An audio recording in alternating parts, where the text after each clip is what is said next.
Good morning and welcome back. It's so wonderful to have you with us again on Think About It. Today, our word is conflict. Conflict. So let's get right into that definition of conflict. It says a serious disagreement or argument. A serious disagreement or argument. We're going to talk about conflict, but we're going to talk about conflict with God.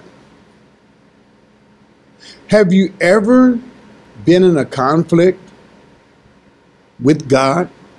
You ever been in a conflict with the one who made you? You ever been in an argument with God? Has God done some things in ways that you didn't understand and actually didn't really appreciate? You literally had a conflict with God. And this is so troubling for so many Christians because we love God and we certainly fear the idea that we would confront God, but yet we find ourselves in conflicting situations as it relates to God. Well, Isaiah 55 helps us understand at least how this transpires. Now, what we do with it, we have to do through growth. But listen to Isaiah 55, starting with the 8th verse, when God says, "My thoughts are nothing like your thoughts, says the Lord, and my ways are far beyond anything you can imagine. For just as the heavens are higher than the earth, so my ways are higher than your ways, and my thoughts higher than your thoughts." God doesn't think like we do, and we don't think like God does. Therefore, we find ourselves so many times in conflict with God, in conflict with the God that we love, in conflict with the God that we worship. Conflict, an argument, a disagreement.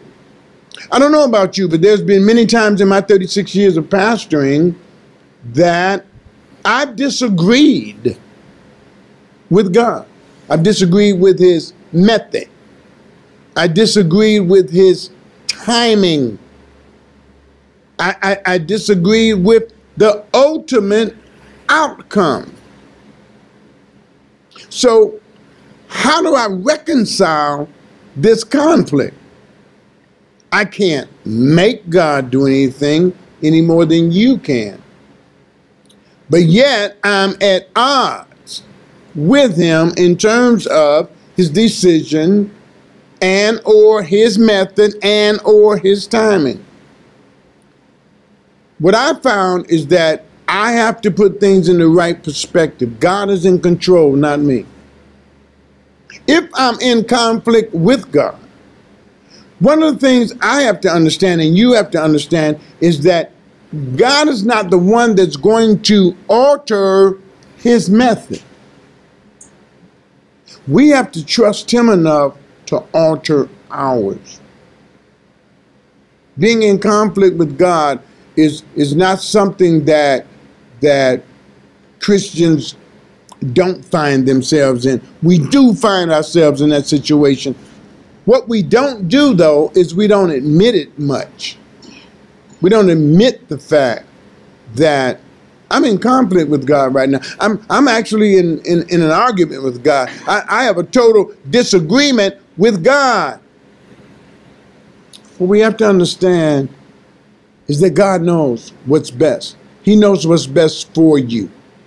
God's outcome, God's plan, it's always greater and better than yours, even when it doesn't look like it.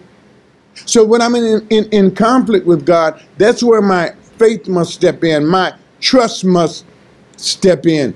How many of you right now are in conflict with God? How many of you are upset with God about life, about circumstances in life, about the loss of loved ones, about the loss of economic stability in our times, the loss of a job, the loss of something. We have to understand that the worst God has for us is better than the best you can imagine. Because God is always looking out for the best of our welfare. It may be in the long run to where it makes it difficult for you to appreciate it now. But the truth of the matter is, conflict with God is not abnormal among Christians. But what we must understand is we must learn to trust Him in our most troubled times. I know that's difficult, but would you at least think about it?